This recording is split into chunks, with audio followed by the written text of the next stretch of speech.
पावसाळा व साथीच्या रोगांवर फलटणच्या नागरिकांनी ही काळजी घ्या, तालुका आरोग्य अधिकारी यांचं आवाहन। सध्या राज्यामध्ये व फलटणमध्ये सुद्धा मान्सूनपूर्व पावसाला दमदार सुरुवात झाली आहे। त्यामुळे फलटण शहरासह तालुक्यातील नागरिकांनी आता आवश्यक ती काळजी घेणे गरजेचे आहे। तरी आवश्यक ती काळजी घेण्याचं आवाहन फलटण तालुका आरोग्य अधिकारी यांनी केलंय। यासाठी दर आठवड्याला घरातील पाण्याची भांडी मोकळी करा व हातून स्वच्छ पुसून घ्या। पाण्याची भांडी रिकाम्या करण्यासोबतच दर आठवड्याला अळीनाशक द्रावण टेमीफॉस अवश्य टाका। जुने टायर्स, नारळाच्या करवंटी किंवा अन्य कोणत्याही ठिकाणी पाणी साचू शकते अशा ठिकाणी पाणी साचू देऊ नका। त्यांची वरचेवर स्वच्छता करा। घरातील फुलदाण्या, किलर्स, फ्रीज यांमध्ये साचलेलं पाणी वरचेवर साफ करा। शिळे व उघड्यावरील अन्न खाऊ नये। घरामध्ये किंवा घराभोवती माशा, डास तयार होतील अशी ठिकाणे साफ करा। साथीच्या आजाराच्या काळात पाणी उकळून गार करून प्या।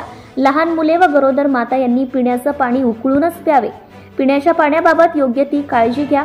आपल्या गावातील परिसरातील पिण्याचं पाणी शुद्धीकरण नियमित होत आहे का नाही ते वरचेवर तपासावे। ज्या ठिकाणी स्वच्छता नाही अशा हॉटेल, टपरी किंवा अन्य ठिकाणी खाणे व पिणे टाळावे।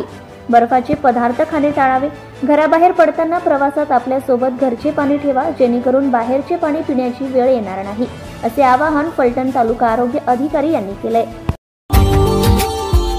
Subscribe now and press the bell icon. Never miss an update.